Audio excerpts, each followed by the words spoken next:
दोस्तों नमस्कार। आज के वीडियो का टॉपिक है जलवायु को प्रभावित करने वाले कारक, फैक्टर इफेक्टिंग ऑफ क्लाइमेट।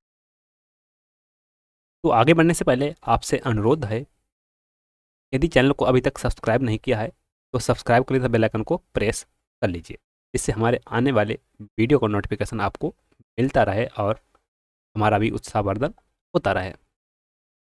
इसी के साथ शुरू करते हैं टॉपिक को। जलवायु को प्रभावित करने वाले कारक, factor affecting of climate. Bharat की जलवायु को नियंत्रित करने वाले अनेक कारक हैं। यथा अरब सागर के चारों ओर तापमान की उच्च स्थिति, गर्मियों में अंतः उष्णकटिबंधीय अभिसरण क्षेत्र की उत्तरी स्थिति, हिंद महासागर में उच्च दाब, तिब्बत के पठार पर गर्मियों में उच्च तापमान की उपस्थिति, गर्मियों में हिमालय के उत्तर में पश्चिमी जेट वायुधारा की गतिविधियों तथा प्रायद्वीप पर उष्णकटिबंधीय पूर्वी वायुधारा की उपस्थिति आदि। तो कई कारक जिम्मेदार हैं। उक्त समस्त कारकों को मोटे तौर पर दो वर्गों में बांटा जा सकता है।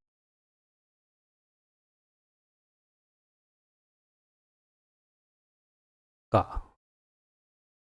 स्थिति तथा उच्चावच संबंधी कारक,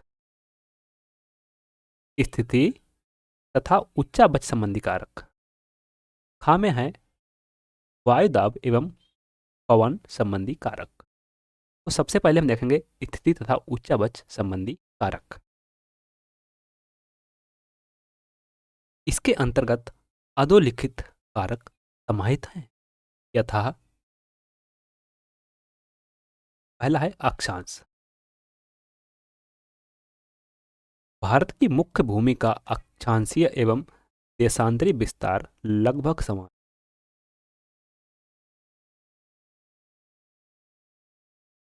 भारत की मुख्य भूमि का अक्षांशीय एवं देशांतरीय विस्तार लगभग समान है, क्योंकि उत्तर से दक्षिण अगर देखें तो भारत की जो लंबाई है वह है 3214 और पूर्व से पश्चिम 2933 किलोमीटर, तो लगभग बराबरी है। कर्क रेखा पूर्व पश्चिम दिशा में देश के मध्य भाग से गुजरती है। इस प्रकार भारत का उत्तरी भाग शीतोष्ण कटिबंध में इस प्रकार भारत का उत्तरी भाग शीतोष्ण कटिबंध में और कर्क रेखा के दक्षिण में स्थित भाग उष्ण कटिबंध में पड़ता है। उष्ण कटिबंध भूमध्य रेखा के अधिक निकट होने के कारण वर्ष भर ऊंचे तापमान तथा कम दैनिक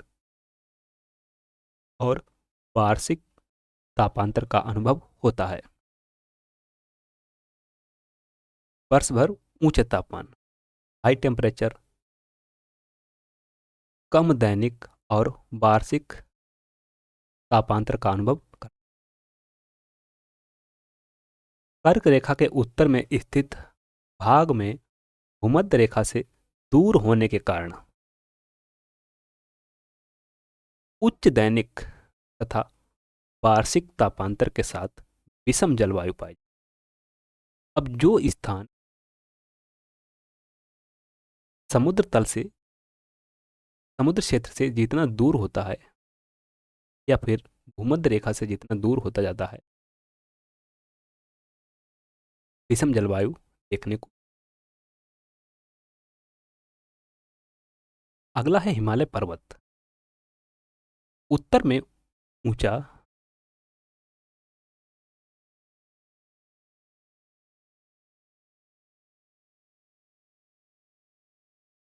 उत्तर में ऊंचा हिमालय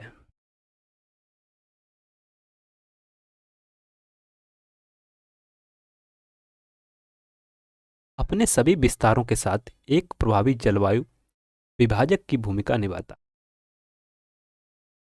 तो हिमालय पर्वत आईजी बैरियर बीच में खड़ा हुआ है, जो साइबेरिया से आने वाली ठंडी हवाओं के लिए एक अवरोधक का कार्य करता है।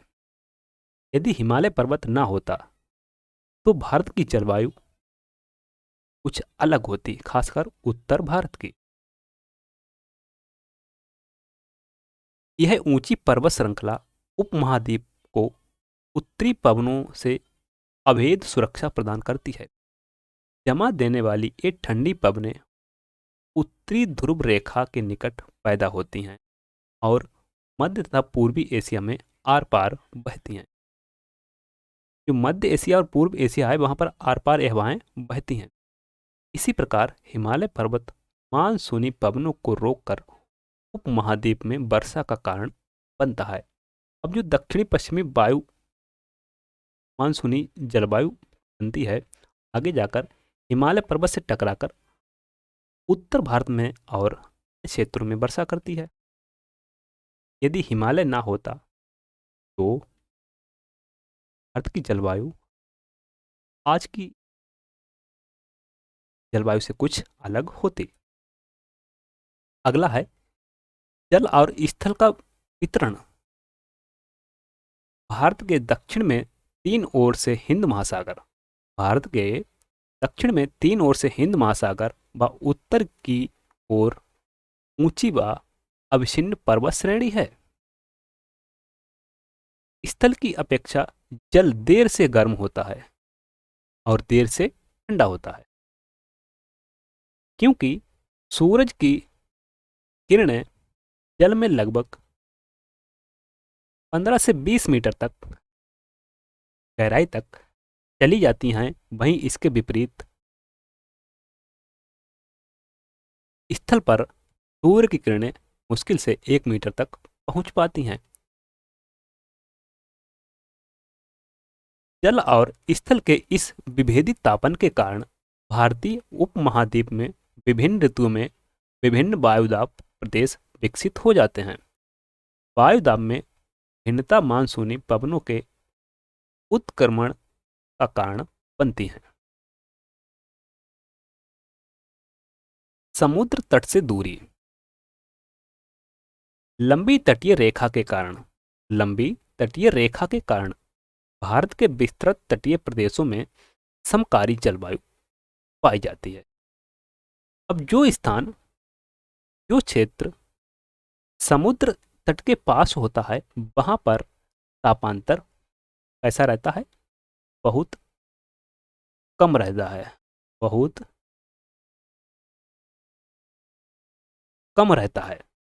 और इसके विपरीत जो स्थान समुद्र तट से जितना दूर होता है, वहां पर उतना ही अधिक तापांतर देखने को मिलता है।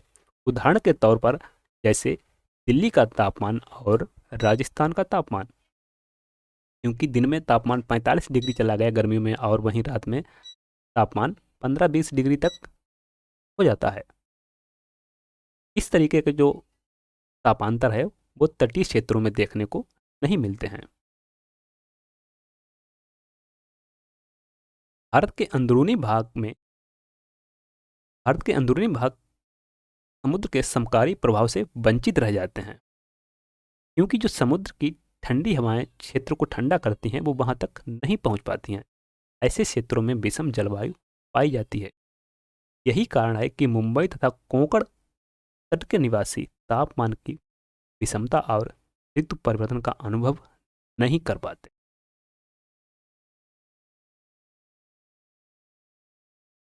दूसरी ओर समुद्र तट से दूर देश के आंतरिक भागों में स्थित दिल्ली, कानपुर और अमृतसर में मौसमी परिवर्तन पूरे जीवन को प्रभावित करते हैं। ये होता क्या है कि कभी तो बहुत ज़्यादा गर्मी पड़ रही है, कभी बहुत ज़्यादा ठंड हो रही है। इस तरीके की जो मौसमी दशा है वो तटीय क्षेत्रों में देखने को नहीं मिलती है। वहां पर जलवायु है हमेशा सम रहती है। अगला है समुद्र तल से ऊंचाई। जैसा कि आप जानते हैं, ऊंचाई के साथ जैसे जैसे ऊपर जाते हैं तापमान में गिरावट आती है। प्रति 1000 की ऊंचाई पर जाने पर लगभग 6.5 डिग्री सेल्सियस की तापमान में कमी आती है। विरल वायु के कारण पर्वतीय प्रदेश मैदानों की तुलना में अधिक ठंडे होते हैं, क्योंकि वहां पर वायु जो है कैसी होती है, विरल होती है। इसलिए वहां के क्षेत्र मैदानों की तुलना में अधिक ठंडे होते हैं। उदाहरण के लिए आगरा और दार्जिलिंग एक ही अक्षांश पर स्थित हैं। अब जो आगरा और दार्जिलिंग का अक्षांश है एक ही है, किंतु जनवरी में आगरा का तापमान 16 डिग्री सेल्सियस जबकि दार्जिलिंग का तापमान 4 डिग्री सेल्सियस होता है। कारण क्या है?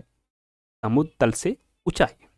एक मैदान में कतई सम का और एक दार्जिलिंग काफी ऊंचाई पर स्थित है। इसलिए जैसे जैसे ऊंचाई पर जाते हैं तापमान कम हो जाता है। अगला है उच्चावच। अर्थ का भौतिक स्वरूप अथवा उच्चावच तापमान, वायुदाब, पवनों की गति एवं दिशा तथा ढाल की मात्रा और वितरण को प्रभावित करता है। उच्चावच है वह तापमान, वायुदाब और पवनों की गति एवं दिशा तथा ढाल की मात्रा और वितरण को प्रभावित करता है। साधारणतः जून और जुलाई के बीच पश्चिमी घाट तथा असोम के पवनामुखी ढाल अधिक वर्षा प्राप्त करते हैं।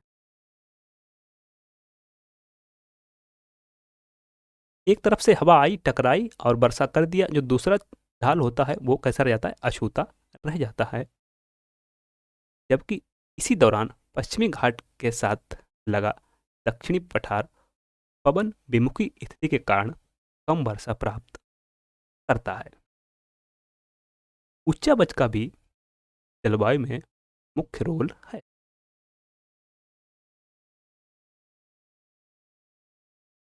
वायु दाब एवं पवन संबंधी कारक। भारत का स्थानीय जलवायु में पाई जाने वाली विविधता को समझने के लिए निम्नलिखित 3 कारकों की क्रियाविधि को जानना आवश्यक है, यथा वायु दाब और पवनों का धरातल पर वितरण। वायु दाब और पवनों का धरातल पर वितरण। इस जगह पर कैसा वायु दाब है और कहाँ पर कौन सी पवन प्रवाहित हो रही है। भूमंडलीय मौसम को नियंत्रित करने वाले कारकों एवं विभिन्न वायु संहितियों एवं जेट प्रवाह अंतर्वाह द्वारा ऊपरी वायु संचरण और शीतकाल में पश्चिमी विक्षोभों तथा दक्षिण पश्चिमी मानसून काल के हाल में उष्ण कटिबंधीय अवदाबों के भारत में अंतर्वहन के कारण उत्पन्न वर्षा की अनुकूल दशाएं।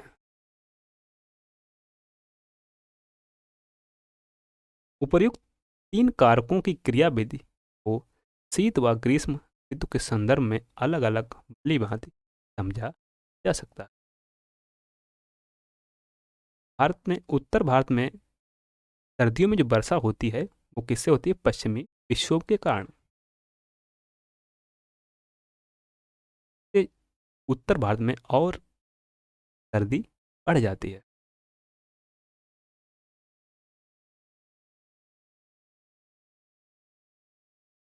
Thanks for watching. वीडियो पसंद आया हो तो लाइक करें, शेयर करें और चैनल को सब्सक्राइब नहीं किया तो सब्सक्राइब कर लीजिए, बेल आइकन को प्रेस कर लीजिए। मिलते हैं नेक्स्ट वीडियो में एक नए टॉपिक के साथ। बाय, जय हिंद।